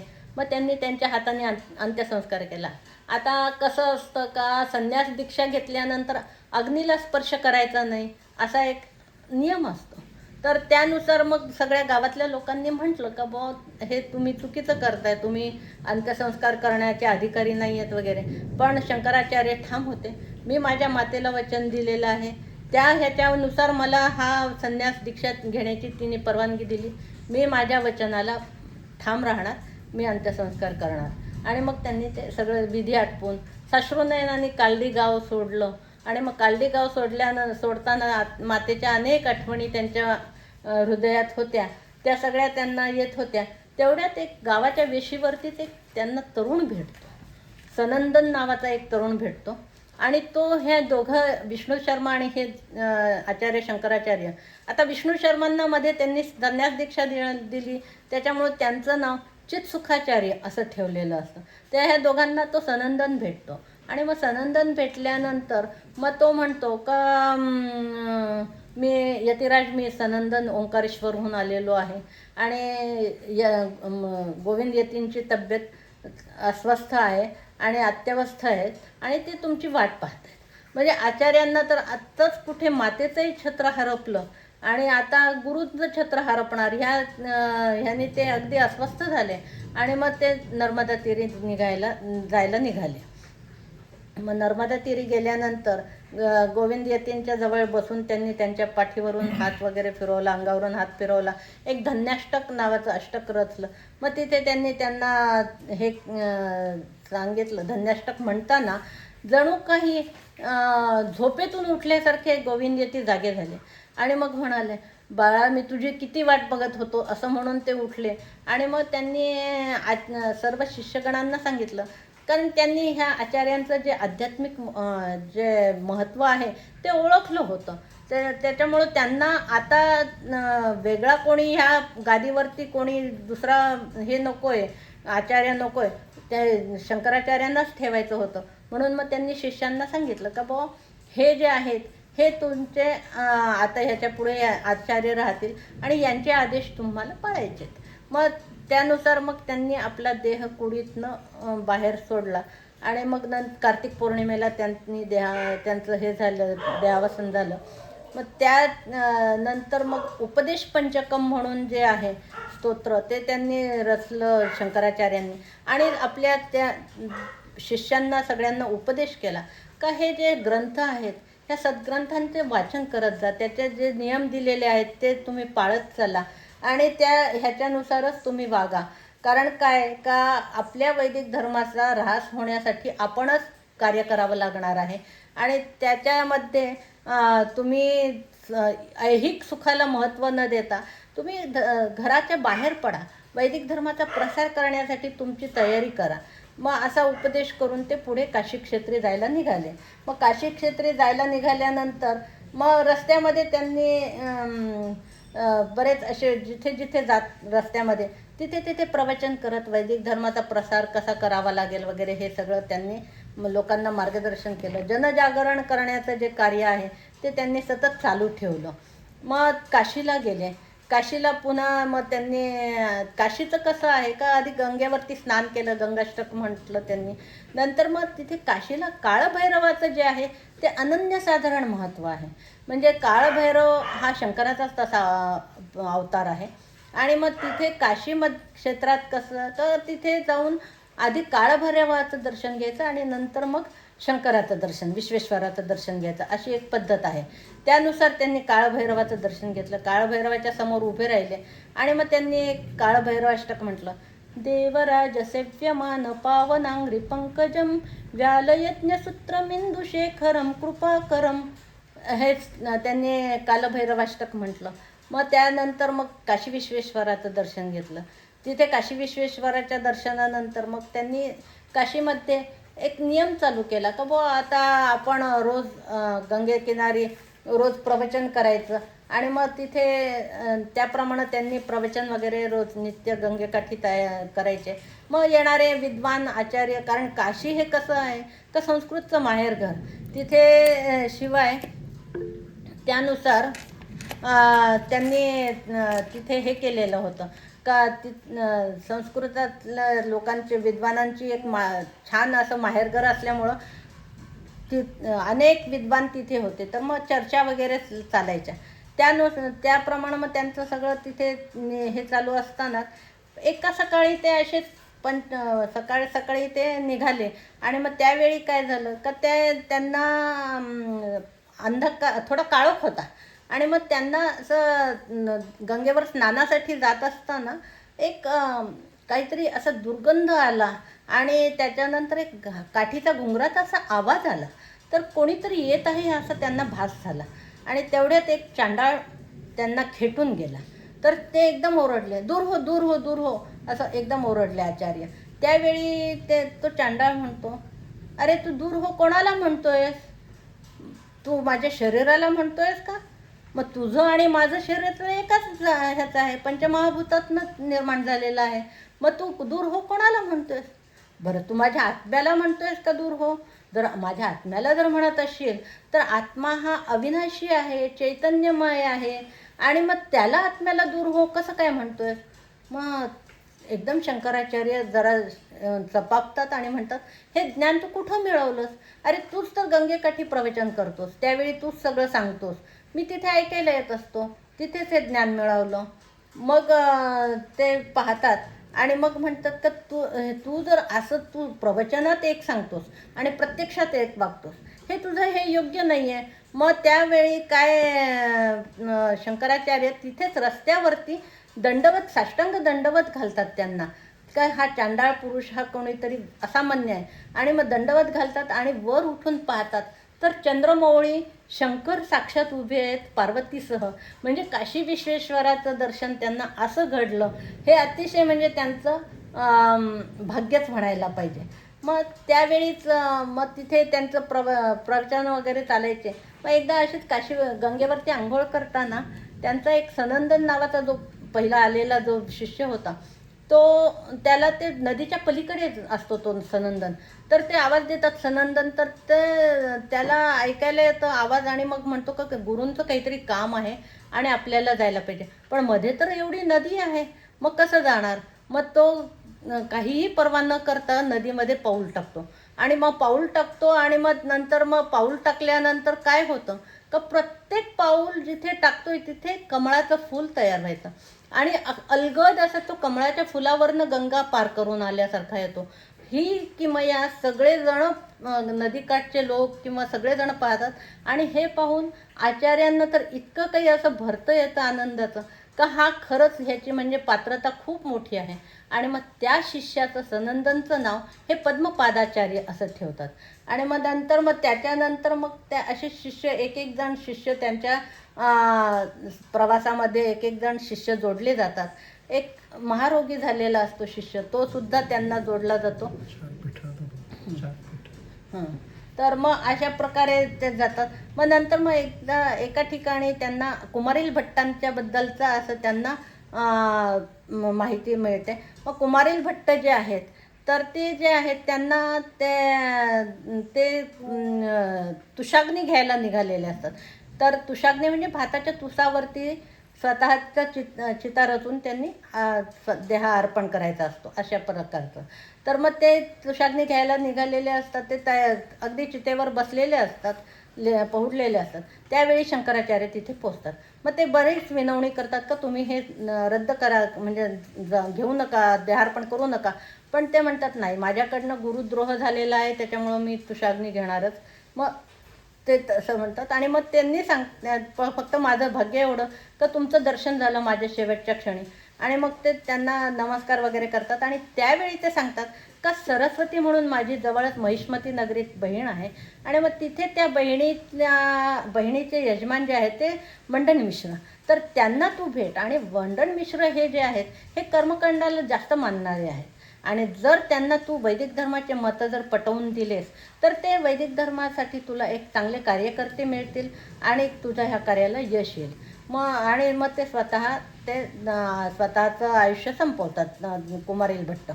मग त्यानंतर काय होतं का मग ते महिष्मती नगरीत जातात आणि मंडन मिश्रांच्याकडे भेट घेतात. त्यांचा काही जो संवाद आहे तो खूप छान आहे. का मंडन मिश्रांचं जे वाडा कोणतं आहे, तर त्या नदीवरच्या बायका म्हणतात का ज्याच्या घरासमोरील पोपट आणि मैना हे सुद्धा वेदांवर चर्चा करतात, असा जो वाडा आहे तो मंडन मिश्रांचा वाडा आहे. म्हणजे त्यांच्या घरी कितीतरी हे वेदांच्या चर्चा वगैरे चालत असतात, हे त्यांना सांगायचं होतं. मग मंडन मिश्रांशी वादविवाद करायचा ठरवतात. मग त्यानुसार मग त्यांचा ते दिवस ठरतो वादविवाद करण्याचा. मग ह्याच्यात त्यांनी खूप चांगल्या पद्धतीचा वाद चालतो. पंचक्रोशीतले लोक सगळे गावात ऐकायला येतात. मग त्यावेळी पंच म्हणून कोण नेमायचा, त्याचा अधिकारी कोणीतरी हवा ना न्यायनिवाडा करण्यासाठी. मग कोण ठेवायचं, तर मग शंकराचार्य म्हणतात का आपल्या ज्या पत्नी आहेत त्या सरस्वती, तर त्यांनाच आपण न्याय देण्यासाठी निवडूयात. तर त्यांना सगळं लोकांना आश्चर्य वाटतं का ज्या माणसाशी वादविवाद करायचा त्याचीच पत्नी अधिकारी म्हणून कशी काय, न्यायाधिकारी म्हणून कशी काय बसेल. तर पण त्यांची विद्वत्ता माहिती होती, त्याच्यामुळं त्यांना हे ठरवतं. मग तो जो वादविवाद आहे तो 2-3 दिवस सलग चालू असतो. आणि अक्षरशः म्हणजे मंडन मिश्र काही कमी नसतात, विद्वान असतात, पण त्यांना त्यांचे सगळे मुद्दे व्यवस्थितपणे, शांतपणे, संयमीपणे शंकराचार्यांनी खोडून काढतात. आणि मग त्या ह्याच्याने मग ते त्यांना असं ठरलेलं असतं का जो हरेल तो शंकराचार्यांचं शिष्यत्व पत्करेल. म्हणजे मंडन मिश्र जर हरले तर मग शंकराचार्यांचं शिष्यत्व पत्करेल, आणि शंकराचार्य जर हरले तर ते गृहस्थाश्रम घेतील, म्हणजे संन्यासाश्रम सोडून देतील असं. पण त्यांना खात्री असते शंकराचार्यांना का आपण याच्यातनं बाहेर म्हणजे आपण निश्चितच जिंकू. त्यानुसार मग सगळं न्यायनिवाडा होतो. आणि मग त्या शेवटच्या दिवशी जो प्रश्न असतो तो त्यावेळी सरस्वती काय करते का दोघांच्या गळ्यात ताज्या फुलांच्या माळा घालते, आणि मग म्हणते का तुम्हाला जो जिंकेल त्या म्हणजे त्याच्यावरनं ती अंदाज करते, तर प्रश्न विचारते. मग त्यावेळी काय होतं का क्रोध जेव्हा आपल्याला येतो तेव्हा आपल्या अंगातली उष्णता वाढते. आणि मग त्याच्यामुळं मग ती जी मंडन मिश्रांच्या गळ्यातली जी माळ होती ती सुकून जाते क्रोधाने, आणि शंकराचार्यांच्या गळ्यातली माळ जी आहे ती टवटवीत राहते. ह्याच्याप्रमाणे मग ते सगळं त्यांचं शिष्य म्हणजे जिंकले हे निर्विवाद आहे. पण मग आता ही काय करते, सरस्वती काय करते, मला आता तुम्हाला काही प्रश्न विचारायचे आहेत असं सांगते, आणि मग त्या प्रश्नांचं उत्तर तुम्ही द्या, त्यानुसार मग मी तुम्हाला ती काही कामशास्त्रातले प्रश्न विचारते. आता हा संन्यासी पुरुष कसा काय त्याच्यावरती देणार उत्तर, पण त्यांनी काही वेळ मागून घेतला. आणि मग त्याच्यानंतर मग परकाया प्रवेश वगैरे करून ते त्याच्यातले प्रश्नांचे उत्तरं देतात. आणि मग शंकराचार्य ह्याच्यामध्ये निर्विवादपणे विजयी होतात. मग शंकराचार्य विजयी झाल्यानंतर जे मंडन मिश्र आहेत ते त्यांचं शिष्यत्व पत्करतात आणि सुरेश्वराचार्य म्हणून त्यांचं नाव ठेवतात. आणि जी सरस्वती असते ती ब्रह्मवादिनी सरस्वती जी आहे तीच असते, फक्त तिला दुर्वास ऋषींच्या शापामुळं तिने मानवावतार घेतलेला असतो. मग ती नंतर ती आपल्या देवलोकात परत जाते. मग त्यानंतर मग सुरेश ह्या भारत भ्रमणामध्ये ते शृंग नावाच्या ऋषींच्या आश्रमात जातात. मग तिथे त्यांना असं वाटतं का आता आपल्या ह्या कार्याला दिशा मिळण्यासाठी ते जेव्हा काही केंद्र उभे करण्याची गरज आहे, मग ते काय करतात, मग शृंग नावाच्या त्या ऋषींच्या आश्रमात एक शृंगेरी पीठ तयार करतात. तिथे हे वैदिक धर्माचं केंद्र स्थापन करतात आणि त्याचे पीठाधीश म्हणून आहेत ते सुरेश्वराचार्यांना नेमतात. मग ते सुरेश्वराचार्य तिथे पीठाधीश म्हणून नेमतात. मग ते त्यानुसार ते वैदिक धर्माचा प्रसार आणि त्यांचं शिष्य वगैरे हे करण्याचं काम करतात. कारण वैदिक धर्मांचं चारही दिशांना व्यवस्थित त्यांची सीमा बांधल्या गेल्या पाहिजेत, नाहीतर एकाच ठिकाणी करून चालणार नाही. अशा दृष्टीने मग ते नंतर पुढे प्रवास करत जगन्नाथपुरीला जातात. मग तिथे गोवर्धन नावाचा म्हणजे सुभद्रा, बलराम आणि श्रीकृष्ण यांचं दर्शन घेतात आणि मग तिथे गोवर्धन मठ तयार करतात. मग पुन्हा ते नंतर मग द्वारका, सोरटी, सोमनाथ वगैरे ह्या इकडे दर्शन घेतात आणि मग नंतर मग तिथे द्वारकेला तिथे एक पीठ तयार करून मग तिथे एक हस्तामलक नावाचे जे शिष्य असतात त्या शिष्याची पीठाधीश म्हणून नियुक्ती करतात. अशा पद्धतीने आणि मग नंतर मग वरती जे आहे ते बद्रिकेदारला एक मठ करतात आणि त्यानुसार 4 दिशांना 4 मठांची स्थापना करून त्यांनी आपल्या वैदिक धर्माचं कार्य वाढवण्याच्या ह्या दृष्टीने प्रयत्न करतात. मग आता ह्या सगळ्या म्हणजे पहा, काश्मीरपासनं कन्याकुमारी आणि इकडे पूर्वेपासनं पश्चिमेपर्यंत म्हणजे जगन्नाथपुरी, द्वारका हा सगळा जो प्रवास आहे हा अखंड प्रवास केवळ 32 वर्षाच्या वयात केलेला असतो त्यांनी. मग एकदा ते प्रस्थानत्रयींचं जेव्हा पूर्ण झालेलं असतं भाष्य लिहिण्याचं काम, त्यावेळी एका प्रवचनात मग एक गृहस्थ येतात आणि मग ते म्हणतात का त्यांना प्रश्न विचारतात बरेच. मग ते प्रश्न विचारतात त्यावेळी मग ते उत्तर देताना त्यांना विचार करतात शंकराचार्य का आत्ता मी हे भाष्य लिहिलेलं आहे, यावरती एवढा हा सखोल अभ्यास या गृहस्थांनी केव्हा केला आणि हा प्रश्न विचारतोय म्हणजे ह्याचा काहीतरी हा असामान्य माणूस आहे. मग त्यांनी ते उत्तरं तर सगळे देतात, पण मग असामान्य माणूस आहे हा, तर मग ते विचारतात का आपण कोण. तेव्हा साक्षात भगवान व्यास प्रगट होतात आणि मग ते म्हणतात का बाळा, हे जे मी कार्य म्हणजे मला अपेक्षित होतं का हे भाष्य तूच लिहावं, ते तू छान पद्धतीने पूर्ण केलं आहेस. आणि मग ते सांगतात का आता तू जेव्हा तुला मुळात हे आयुष्य हे 8 वर्षातच मिळालं होतं, कारण अल्पायुष्य म्हणजे फक्त 8 वर्षाचं आयुष्य मिळालं होतं. पण ते 8 वर्ष नंतर मग तुझ्या आईने तुझ्यासाठी मागून घेतलं का माझ्या पुत्राला आणखीन आयुष्य दे, चांगलं आयुष्य दे, म्हणून मग 8 वर्ष तुझ्या मातेने मागून घेतलं.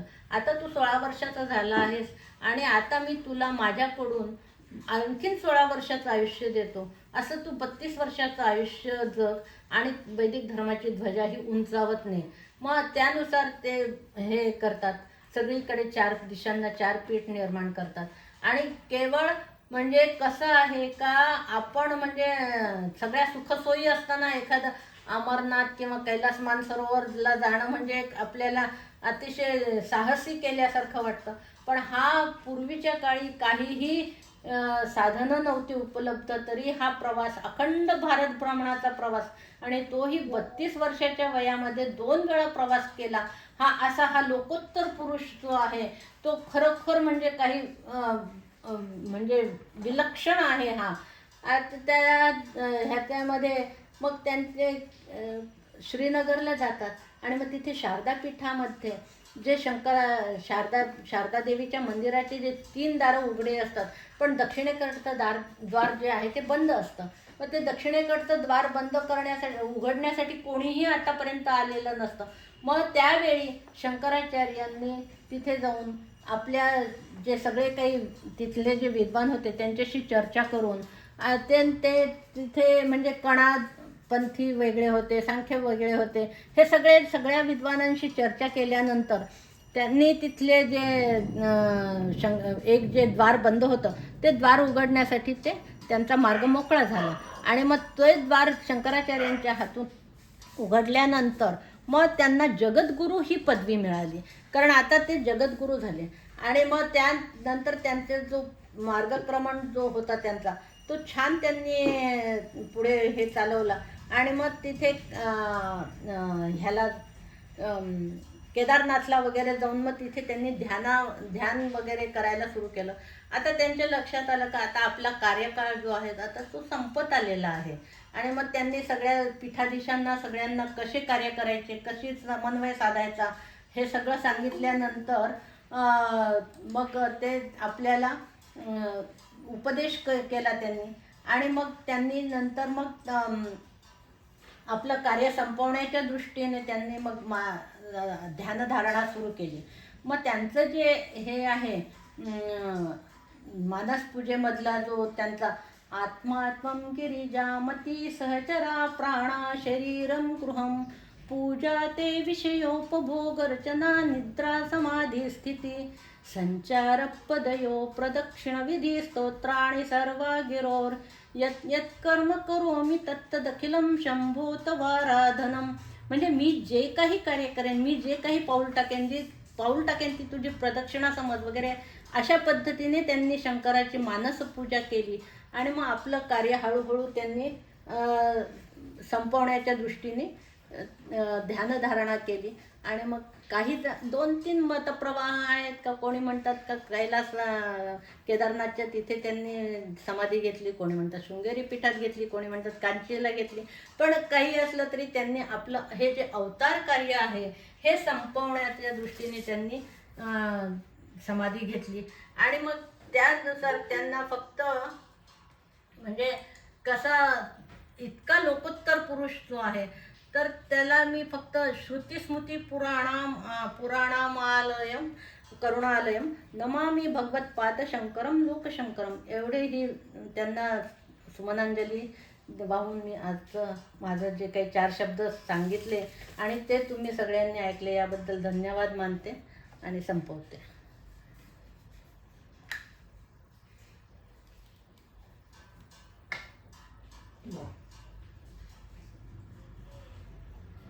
छान. म्हणजे 1 तास 10 मिनिट कुठे गेले कसे गेले कळलं नाही. आणि एवढ्या आपल्या ओघवत्या भाषेमध्ये आणि मध्ये मध्ये सुंदर आवाजातले श्लोक सुस्पष्ट स्वरामध्ये खरोखर म्हणजे श्यामालाचं कौतुक करावं तेवढं थोडं आहे. आणि 1 तासामध्ये आद्य शंकराचार्य जे की आईचं आद्य दैवत होतं तिच्या, आणि ती श्रद्धांजली. पण खरंच आहे कौतुक वाटतं की एवढी सगळी बँकेची नोकरी आणि हे सगळं सांभाळून आता या दिशेला वळली आणि त्याच्यामध्ये प्रावीण्य मिळवतीये. आपण सगळ्या जणींनी शांतपणाने ऐकलं. आणि माझी तर अशी इच्छा आहे की आपल्या ह्याच ग्रुपमध्ये दर महिन्याला असं 1 तास तू म्हणजे माझी विनंती राहील तुला की तू आता एवढा अभ्यास करतेयस तर आमच्या ज्ञानामध्येही भर पडेल. कारण आपण मागच्या वर्षी आमच्या शाखेमध्ये संस्कृती शाखेमध्ये तुझा हाच विषय घेतलेला होता आणि आपण तेव्हा म्हणाले होतं की दर तुला जेव्हा वेळ असेल तेव्हा तू अर्धा तास सांगत जा, आणि तू ते केलंही होतंच. तर असंच पुढच्या ह्या वर्षभरामध्ये माईच्या जन्मशताब्दीच्या निमित्ताने आद्य शंकराचार्य हा विषय घेऊन 1 वार 1 वेळ आणि 1 तारीख तिथी जी कोणती तुला सुटेबल असेल ती करावीस अशी मी तुला विनंती नाही पण आग्रह करेन. कारण तुझं एवढं ज्ञान वाढतंय की आम्हाला असं पूर्ण परिक्रमा घडवून आणलीस तू या 1 तासामध्ये. तर त्याबद्दल, आणि मला असं वाटतं हे माझेच विचार आहेत किंवा माझंच मत आहे असं नाही. ऐकणाऱ्या 14-15 जण 20 जण होते तर सगळ्यांना असं वाटत असेल की खरंच किती छान आज आपल्याला ह्या निमित्ताने ह्या दिवशी ऐकायला मिळालं. परत एकदा तुझे आणि भगवान रावांचे, कारण त्यांनी तुझ्या बरोबरच काहीतरी परिश्रम घेतलेले आहेत, तर दोघांचे आभार मानते. आणि आजचा हा कार्यक्रम इथे संपलाय असं जाहीर करते. कुणाला जर काही प्रश्न विचारायचे असतील किंवा अजून काही बोलायचं असेल तर आपण विचारू शकतो, बोलू शकतो. धन्यवाद.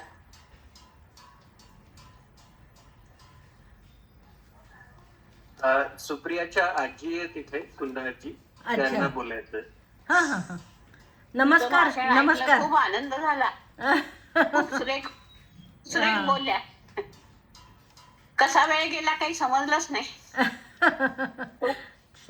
छान तुमचं दर्शन झालं त्या निमित्ताने. कशी आहे तब्येत आता? चांगली आहे? हो, तब्येत चांगली. आणि खूप छान झालं. एक मला असं वाटतं अक्का म्हणाली तसंच अजूनही जर पुढे असं ही सिरीज समजा शंकराचार्यांवर जर केली तर आनंदच होईल. एक त्याच्यात मला असं वाटतं भाग ज्याच्यावर थोडस आजच्या काळात जी गरज आहे ती पूर्वीच्या काळी जे तू म्हणाली वादविवाद जे व्हायचे त्यांचं जे काय स्वरूप होतं की प्रतिपक्ष पूर्व पक्ष हे कसं मांडायचं काय नाही, मला असं वाटतं आजच्या काळात ते सगळं समजून घ्यायची खूप गरज झाली. आपण जर टीव्ही वरती जे काय डिबेट होतात ते जर ऐकलं तर ते सुसंबद्ध नसतात. एक प्रश्न वेगळाच असतो, उत्तर वेगळंच असतं. तर हे जर तू समजावून दिलंस की नेमकं ते स्वरूप कसं असायचं त्या चर्चेचं किंवा त्या वादविवादाचं, तर आमच्या ज्ञानात भर पडेल. आणि जर आजच्या काळात त्याचा वापर झाला तर अधिक उत्तम. तर तू ह्याच्यावरही मला वाटतं थोडं काही लेक्चर द्या. निश्चित आपण करूयात, काही हरकत नाही.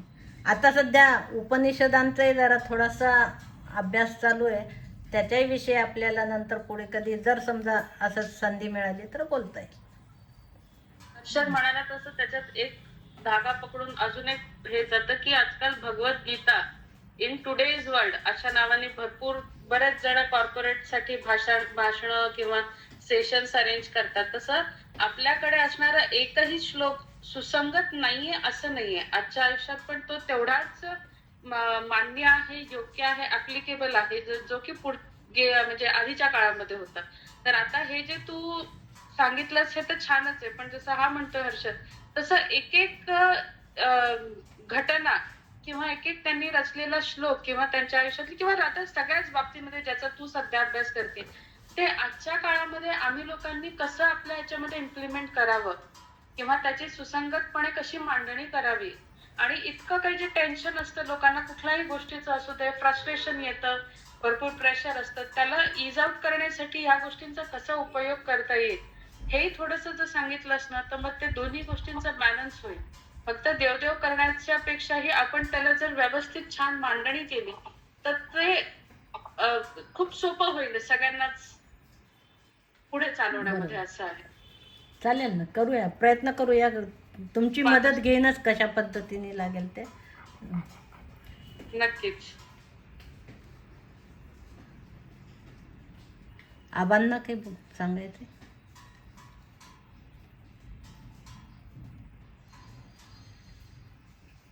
आबांना काही बोलायचं? नाही, चांगली माहिती सांगितली. कॉमेंटमध्ये मी टाकलंय ऑलरेडी, त्याच्यामुळे काही निराळं काही सांगायचं नाही. खूपच छान झालं आणि अशीच तुझी उत्तरोत्तर प्रगती होत राहू. हो, धन्यवाद धन्यवाद.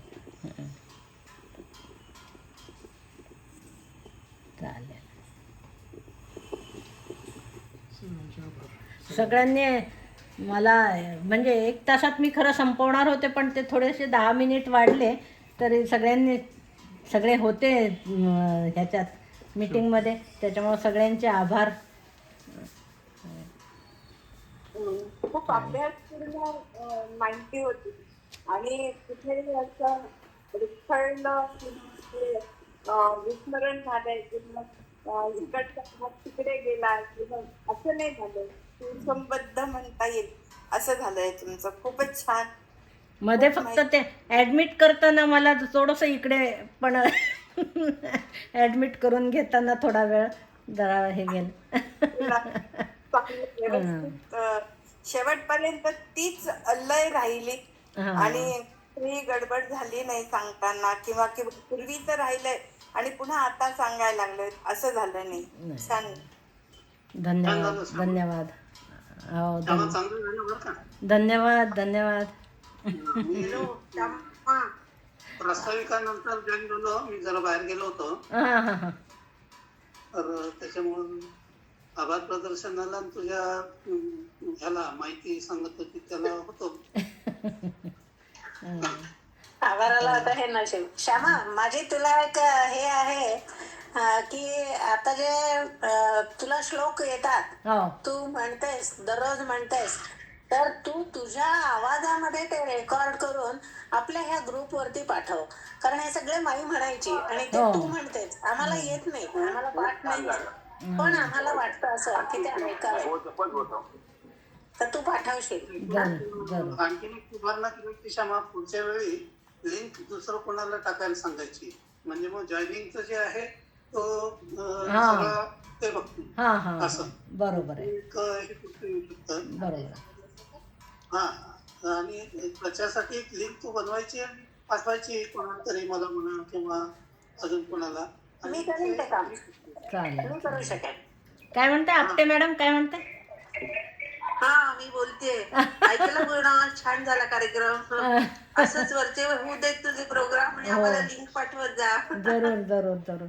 आणि एवढा पाऊस ना, 4 वाजताच नेमका इतका पाऊस कोसळला का बापरे, म्हटलं आता नेट जायला नको की मन. बाकी काही नाही. हां. खूपच छान. म्हणजे थोडंफार माहिती होतं, पण एवढी डिटेल माहिती नव्हती हां. आतापर्यंत. ते ऐकल्यावर खूप छान वाटलं. चालेल. आणि ती धन्यवाद. म्हणाली ना, सुखदा, तसं खरंच गीतेवर आता सुरू कर, हो नाही, भगवद्गीता. चालेल, प्रयत्न करेन जरूर. एक एक श्लोक असा आला की म्हणजे आपल्याला आचरणात आणायला ते बरं पडतं बरोबर आहे. ऐकून. बरोबर. हा. काय म्हणते बाकी? मस्त. मस्त मस्त मस्त, एकदम छान. हो, चालेल. चला, ठेवू? हो ठीक आहे, ठीक आहे. चला, अच्छा. हां चालेल, ठीक आहे. सगळ्यांचे आभार. हां, उज्ज्वला, आभार ग तुझे. तुला दुसरं बोलल्यावर